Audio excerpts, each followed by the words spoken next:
Hello again, and welcome to a programme which today is concentrating on vegetarian dishes. This is for vegetarians, for semi-vegetarians, or for people like me who often like to eat meals without any meat. Well, the first recipe I want to show you today is for a broccoli souffle with 3 cheeses, which is nice to serve on a special occasion. It'll serve 4 people as a first course or 2 people as a main course. Now you start off with 1 pound of broccoli. I trimmed the very thick stalky bits and then put it in a steamer and steamed it for about 6 to 10 minutes. It's got to be tender, but obviously not overcooked so that it retains its lovely sort of crispness and lovely colour. Then you pop it into a food processor and you end up with a puree, a thick, coarse puree like this. Or if you haven't got a food processor, you could use a potato masher. Now the next thing is the basis of the souffle, and the basis of it is a white sauce, sometimes called bechamel sauce. We've made this before in the series, but I'm just going to go over it with you. This is a very thick version, and it's made with 1 1/4 ounces of flour, 1 ounce of butter, and 1/4 pint of milk, and they have just been literally put in the saucepan over the heat, whisked together till you get this lovely thick, glossy paste. Now in my bowl here, I've got 3 egg yolks, and I'm just going to put this bechamel in to join the egg yolks. And then I'm going to add the broccoli into the bowl.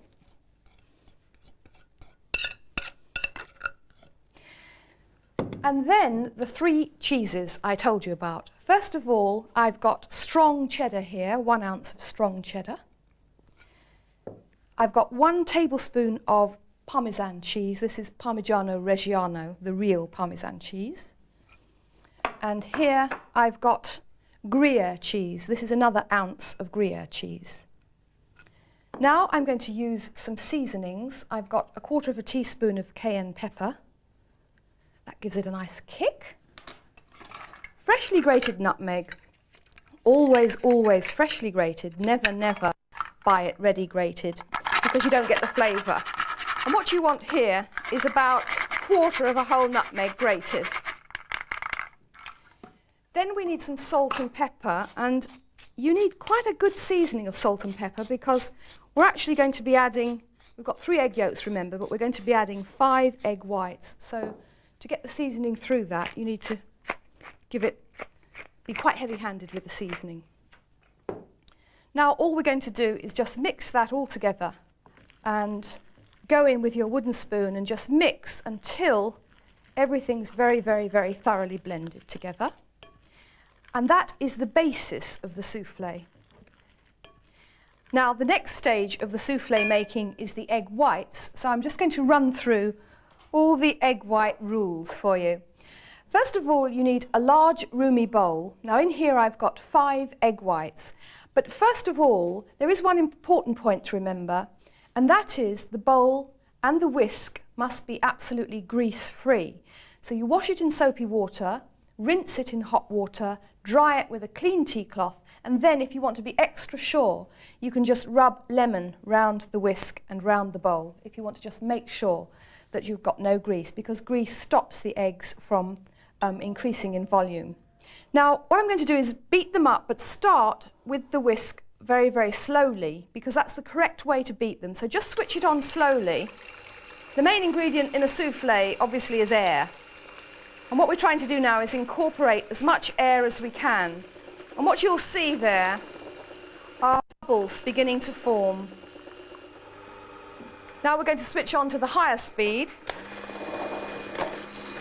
And what's happening in there is that little elastic bubbles are beginning to form as the air gets whipped in. And they begin to expand and expand. And the secret with egg whites is to get the bubbles to expand as much as they can without bursting. So if you underbeat them, you've got less air, and if you overbeat them and they burst, you've still got less air. And what we want is as much air as we can possibly get. And the way to tell if the egg whites are ready is that they should stand up in stiff peaks. like that. Now the next thing we're going to do is just fold the egg whites into the original mixture, and I'm just going to swap my bowls over here and show you that first of all, before you fold egg whites in, you need to just have 1 tablespoon, just 1 tablespoon like that, to just slacken off the mixture. So you start with 1 and then you can have perhaps 2 or 3 lots to fold in, and you just use a cutting and folding movement. And the principles of folding egg whites is again centered on air, because you've got all those air bubbles and you don't want to lose them. So whatever you do, don't start mixing like this. That's disaster. So that's sort of loosened the mixture now, so we can go in with more egg whites, probably about 1/3 of them. Next, and then just carry on with these folding and cutting movements gently, just turning the mixture over like that. And just while I'm folding the last of the egg whites in, let me tell you, it works really well with Jerusalem artichokes. Just steamed and then chopped in the processor, and it works in the summer particularly well with courgettes. So there we are, little patience, and then all the egg whites have been folded into the mixture. And then the next thing I want to explain to you is a very, very important part of soufflé making is the actual soufflé dish itself. And this dish here, you'll see that it's quite small. In fact, it's only 5 inches in diameter. And what I've done is I've tied a collar of baking parchment round it, because I think it's nice to have fun with a soufflé. And what I do is put it in a small dish, tie a collar round so that it comes up really high, and it looks more spectacular when you take it to the table. You'll also see that that's been very well buttered, and it's had a little dusting of Parmesan cheese just to make a lining. So now all I'm going to do is put the soufflé mixture into the soufflé dish, and then it can go in the oven. And whilst I'm pouring it in, just gently pour it in, and you'll find it'll come up about 1 inch above the dish. I'll explain the oven temperature. It needs a hot oven, gas mark 6 or the equivalent, and the soufflé will cook in about 45 minutes altogether. And I always like to be optimistic, so I put it on a low shelf, just so there's enough room for it to really rise. In fact, when I tie a collar around it like this, I call it mile-high soufflé, which I know is an exaggeration, but it does have a lovely, spectacular effect. Now, when you've got it into the soufflé dish with the little collar around it like that, what you can then do is just ease it away from the edge with your finger of the paper. And if you do that all the way round, sometimes, not always, sometimes it gives you a little sort of hat on top of the soufflé. And now finally I'm going to sprinkle on some Parmesan cheese, roughly about a tablespoonful, and then put it in the oven, leave it there for 45 minutes, and the next thing you'll see is the finished soufflé. Now, because of the paper collar, you'll see here we have a spectacular rise. And all we're going to do now is just take off the string. Where's the string? Here it is. In fact, I'm going to cut that with the scissors. And then peel off the paper carefully. And if you find the soufflé stuck to the paper, just use a knife like this to pull it away. And doesn't that look just absolutely amazingly wonderful? And now you can see why the small dish gives you this lovely, spectacular rise. And then I'm just going to cut a slice out now so that you can see what it looks like. And it should be really squidgy on the inside. You need it sort of slightly moist on the inside to get the full benefit, and then this lovely crusty bit on the outside. So let's just take that out now for you to have a look at the actual texture. There we go. We'll just have another bit there to make the portion right, a bit of squidge on the edge. And then I'll just turn it round now so you can see the actual texture there inside. And that's what I call mile-high soufflé. I know it's an exaggeration, but it's pretty good. from one spectacular vegetarian recipe now to another. Now you've probably heard of an apple tarte tatin in France. Well, this is one that's made with red onions and thyme. Begin by preparing some red onions. Cut them in half from stem to root. Get a 9-inch oven-proof pan really hot. Add an ounce of butter and a teaspoon of sugar. Then add a few sprigs of thyme. Now add the onions, cut side down, and fit any gaps with quarters of onion. What you have to do here is think jigsaw puzzle. Then add about a tablespoon of balsamic vinegar, a tablespoon of chopped fresh thyme, a good seasoning of salt and pepper, and then give it 10 minutes cooking with the heat high. Then cover and place in a medium oven, gas mark 4, for 50 minutes. After that, remove the foil, place it over direct heat and bubble away until all the juices become syrupy. Now cover the onions with a circle of short crust pastry made with cheese and herbs. Place it in a preheated oven, gas mark 6 or the equivalent, give it 25 minutes cooking time. When it's cooked, just loosen it all around the edges using a palette knife, then on a flat board, turn the pan upside down. The tart will fall out, and don't worry about any escaped bits of onion because they can just be reincorporated. So there it is, red onion tarte tatin. Right, so the next recipe I want to show you would either serve 4 people as a first course or 2 people as a light lunch or supper dish.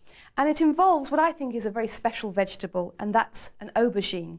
But you need to get an aubergine that's got good long length, because what's going to happen to it is it's going to be cut into slices, thin slices like this.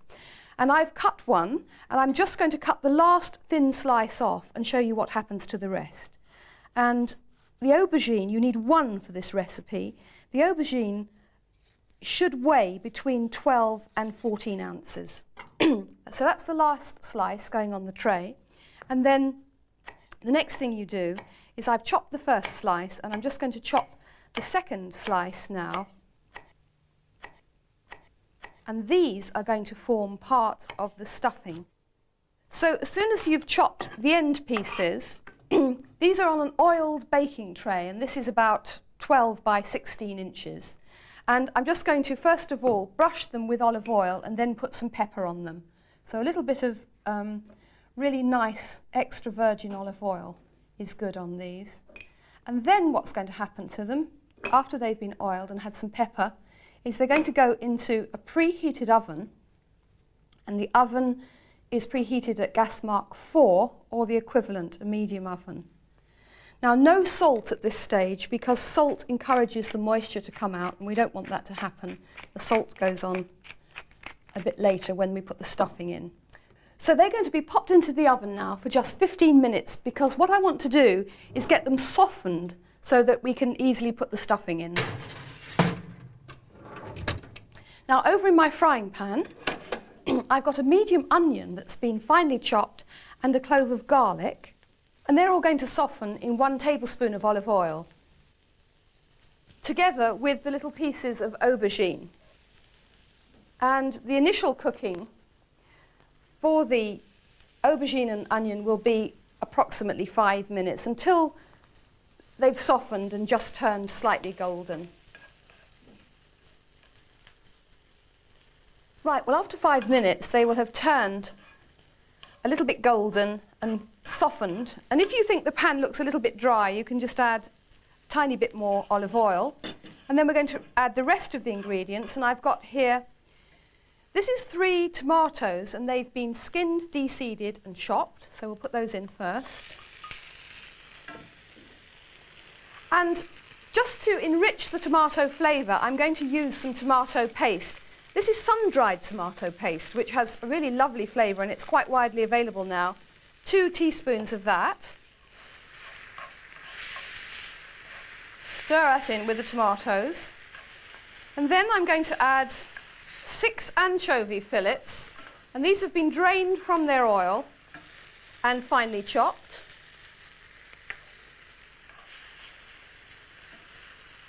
And I've got a rounded tablespoon of capers. These are small capers. These are quite special ones actually because they've actually been preserved in balsamic vinegar.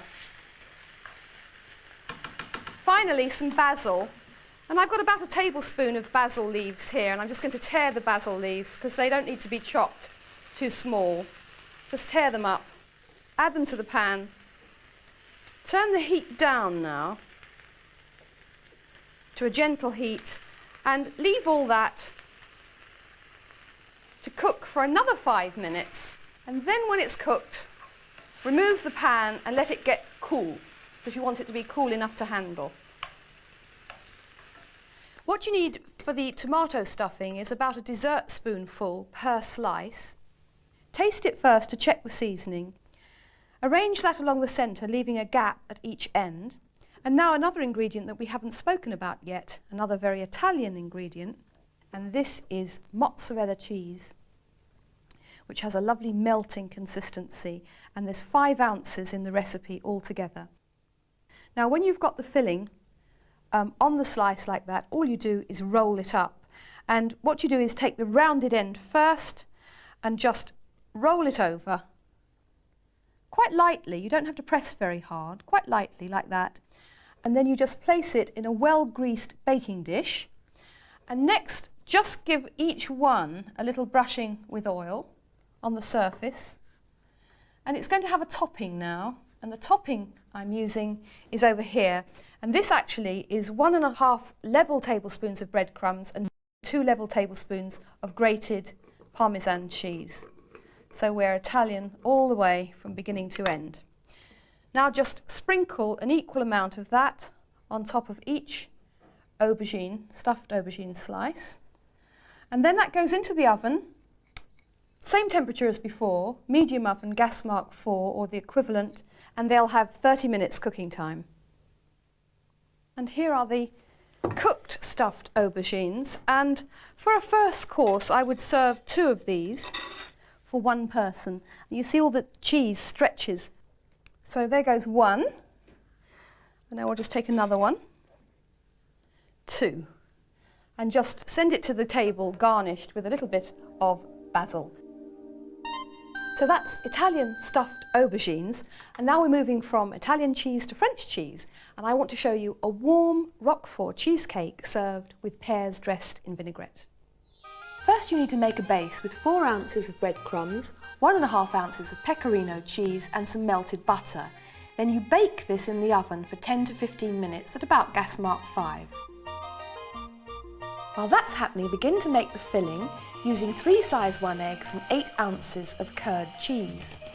Beat it all together till smooth. Then add 4 ounces of fromage frais and 6 ounces of Roquefort cheese. After that, a tablespoon of fresh snipped chives. Taste and season with a little salt and freshly milled black pepper. Then give it all a final stir. The base should now be really crisp, so just pour the mixture in on top. Then scatter a few finely chopped spring onions over the surface. Bake in the oven gas mark 4 or the equivalent for 35 to 40 minutes. Then take a ripe but still firm pear, make a little slit through the stalk to guide you, and then slice the pear in half.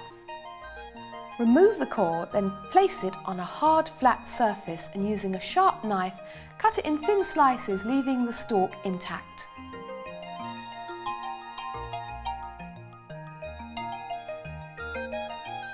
Serve each pear half with a slice of warm Roquefort cheesecake and a spoonful of balsamic vinaigrette.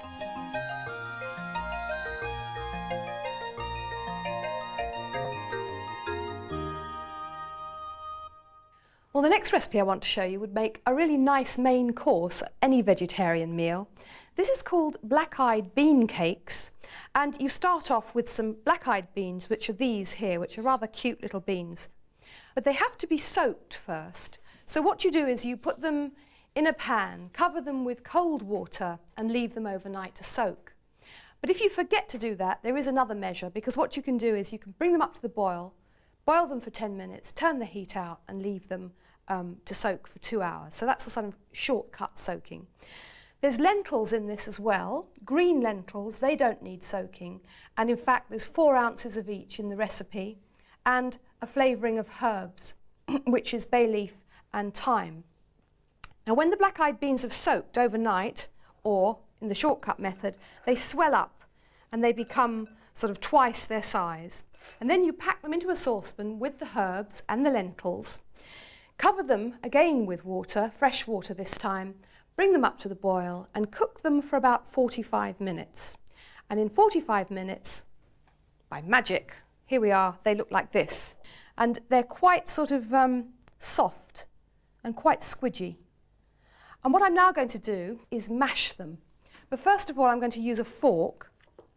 Now, if you like, you can do all the mashing with a fork. It doesn't actually take that long, but there is a little shortcut method here, and that is mashing them with the electric hand whisk. So I've just broken them up now. You can see they're becoming a puree, and I'm just going to finish off with this.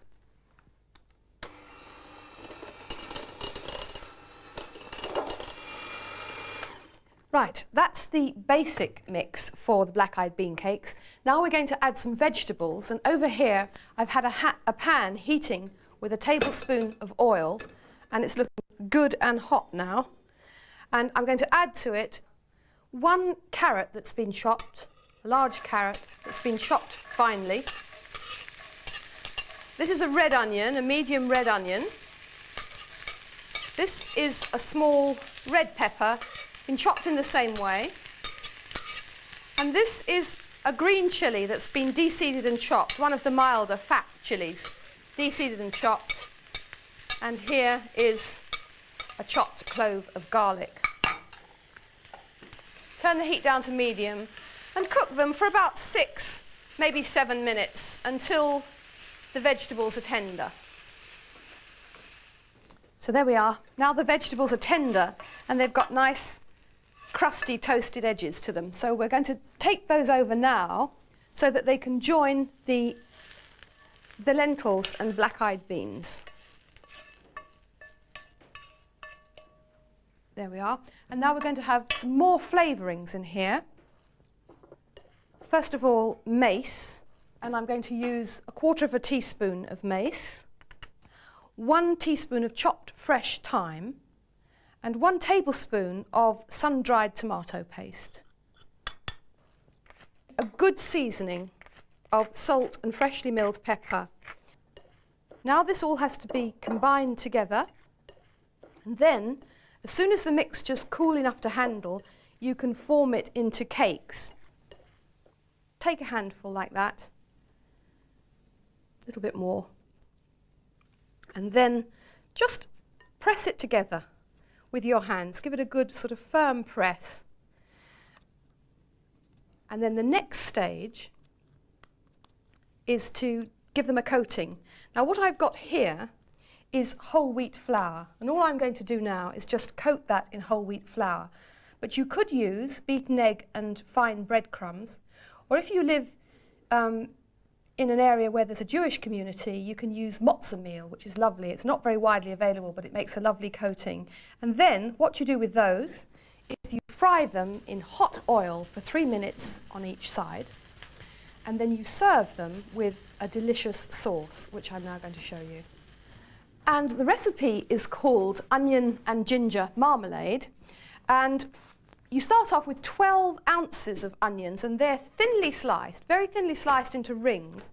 And the first thing you do is you put 2 tablespoons of oil in a pot like this, bring it up to really high temperature, and then brown the onions. That'll take about 6 or 7 minutes in hot fat to get them to this stage, which is nicely sort of caramelized at the edges. And now they're going to have some more ingredients added to them. First, ginger. And this is a dessert spoon of freshly grated ginger. And then I've got some sprigs of rosemary here. 3 sprigs like that, and you can just break them up a little bit and take them out before you serve it. And it's an unusual combination, but it works really well, ginger and onions. And then I've got 2 tablespoons here of dark, soft brown sugar. So that'll go in next. And that's followed by some liquid. And the liquid I'm going to use is 8 fluid ounces of dry white wine.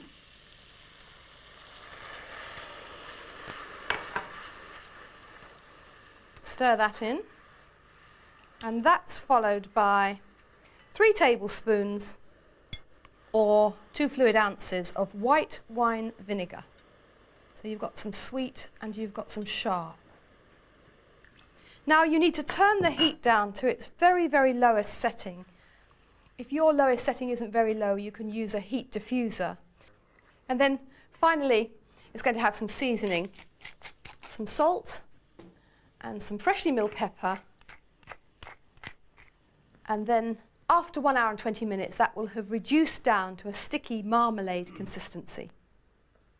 So after 1 hour and 20 minutes, this is what the ginger and onion marmalade looks like. The onions reduce down to a lovely sort of melted, mellow consistency, and the flavour is absolutely superb. And although this goes very, very well with the bean cakes, it also goes with lots of other things as well. It's a generally really nice sauce to serve with lots of different kinds of food.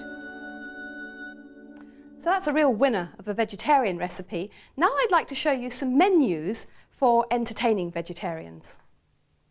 We begin with a 5-star first course. This is a light, crisp pastry shell filled with a concentrated wild mushroom mixture and a softly baked egg. This is a classic old favourite. It's moussaka, only this time made with vegetables, aubergines and 2 types of lentils. It's got a ricotta cheese topping and I promise you won't miss the meat. This is an oven-baked risotto made with roasted and sun-dried tomatoes, a hint of saffron and then served with shavings of Parmesan cheese. And now something for a vegetarian supper party. This is a strudel made with Gorgonzola picante cheese, mozzarella, apples and leeks, and then the whole thing is encased in a lovely crisp phyllo pastry shell. Well, I hope you enjoy making all of those recipes, and I hope you'll come back next time when we're doing a programme all about how to make pancakes and marmalade.